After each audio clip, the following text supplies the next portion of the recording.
श्री स्वामी समर्थ. पाहून दुर्लक्ष करू नको. जर का आजचा हा स्वामी संदेश ऐकला तर तुम्हाला स्वामींची कृपा होणार आहे. पुढच्या क्षणाला तुझं सर्व दुःख संपून जाणार आहे. ऐकून घे, भाग्यवंत ठरशील.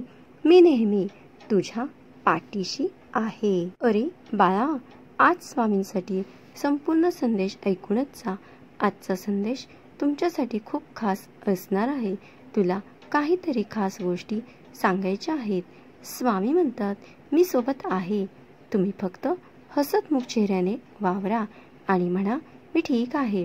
कारण इथे कोणालाही तुमची कदर नाही आणि कोणाच्याही स्वामींचा आशीर्वाद प्राप्त करून घेण्यासाठी तुम्हाला माझ्यावर विश्वास असेल तर आत्ताच आपल्या चॅनेलला सबस्क्राईब करा, लाईक करा. तू आहेस स्वामींचं बाळ असं लिही. भाग्यवंत ठरशील. हा संदेश खास तुमच्यासाठी आहे. खूप काही गोष्टी अचानक घडतात, ज्या अनुभवतात तुम्हाला भीतींचा सामना करावा लागतो. तोच अनुभव येतो. तुमचे विचार सरळ असते ना, मग आयुष्यात येणारी वळणे कितीही वाकडी तिकडी असली तरी काहीही फरक पडत नाही. तुम्हाला प्रत्येक अडचणीत ही न शोधता मार्ग आपोआप सापडतात. बरोबर ना? अरे, अपत्याला वाढवताना प्रत्येक स्त्री काही प्रमाणात आपल्या नवऱ्यांची आई होत असावी.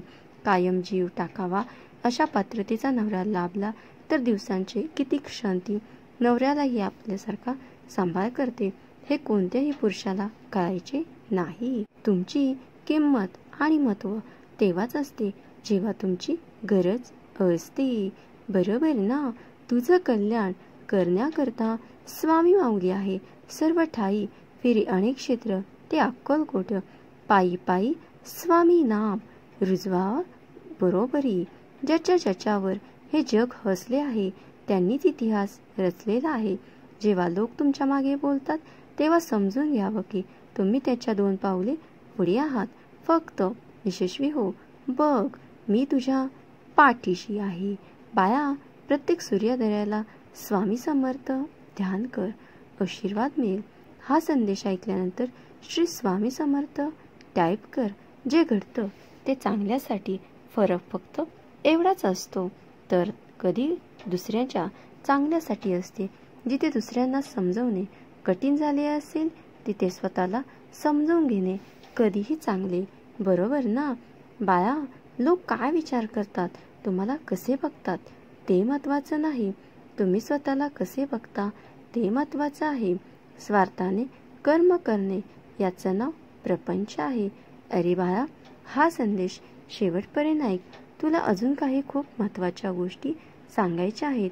आयुष्य जितके साधे असणार तुमचा तणाव तितकाच अर्धा राहणार. योग्य करा अथवा करू नका, परंतु गरज पडल्यावर एकमेकांना सहयोग नक्कीच करा. तुम्हाला जे मिळतं त्यामुळे तुम्ही जगू शकता, पण तुम्ही जे देता त्यामुळे आयुष्य घडतं. भावना आणि कर्म निस्वार्थी असेल तर देव एवढं देईल की ओंजळ भरून तुमच्याकडे वाईल. विचार कुठूनही घ्यावेत, पण घेताना ते पारखून घ्यावेत. अडथळे काय क्षणिक असतात, पण त्या क्षणात खचून न जाता धीराने उभे राहणे हेच खरं आयुष्य आहे. जर स्वतः घडलास तर इतरांनाही घडवशील. स्वामी म्हणतात, कडुलिंबाच्या पानाला तुम्ही कितीही दह्यात किंवा साखरेत मिसळा, परंतु ते कडूच राहते. तसेच दृष्ट व्यक्तीला तुम्ही कितीही ज्ञान द्या तरीही त्याची दृष्टता सोडत नाही. सहमत असशील तर लगेच हो आहे म्हणून सांगायला विसरू नको. स्वामींच्या मार्गदर्शनानुसार चाल. स्वामींच्या मार्गदर्शनात चालत आहेस तर बाळा काळजी करू नकोस. बाळा, ज्यावेळी हा संदेश शेवटपर्यंत ऐकणार आहेस बघ, तर स्वामी लीला सांगणार आहे. तुझे कष्ट आता संपणार आहेत. हा संदेश पुढे शेअर करताच अशक्य ही शक्य होणार आहे. तुम्हाला पॉवरफुल बनायचं आहे. यासाठी नाही की तुम्हाला कोणावर दबाव टाकता येईल, पण यासाठी की कोणी तुमच्यावर दबाव टाकू शकणार नाही. तुमचा मान सन्मान मिळेल. येणारी परिस्थिती आणि वेळेचे कारणीभूत असते जी तुम्हाला खचायला भाग पाडत असते, पण तुम्हाला विश्वास असेल स्वतःवर आणि स्वामींवर तर शून्यातून घडेल चमत्कार. जर का सहमत असाल तर हा संदेश तुमच्या परिवारात शेअर करा. अरे, नेहमीच तू माझे आभार मानतो, पण आज मी तुझे आभार मानतो बाळा, कारण तू तुझा वेळ देऊन वाया घालवू नको. अरे बाळा, लोकांच्या बोलण्यात असलेला गोडवा यावरून कधी कोणाचे मन किंवा लोकांचे मन ओळखू शकत नाही. मोराला पाहून कोणाला वाटेल की मोर साप पण खातो. माहिती आहे ना तुम्हाला? नारळात डोळे असतात पण पाहता येत नाही. कपाळाला कान असतात पण त्याला ऐकू येत नाही. टेबलाला पाय असतात पण त्याला चालता येत नाही. बाटलीला तोंड असते पण बोलता येत नाही. सुईला नाक असते किंवा टोक असते पण तिला वास येत नाही. कंगव्याला दात असूनही चावता येत नाही. माणसाला सगळे असूनही माणुसकी दाखवता येत नाही. बरोबर ना?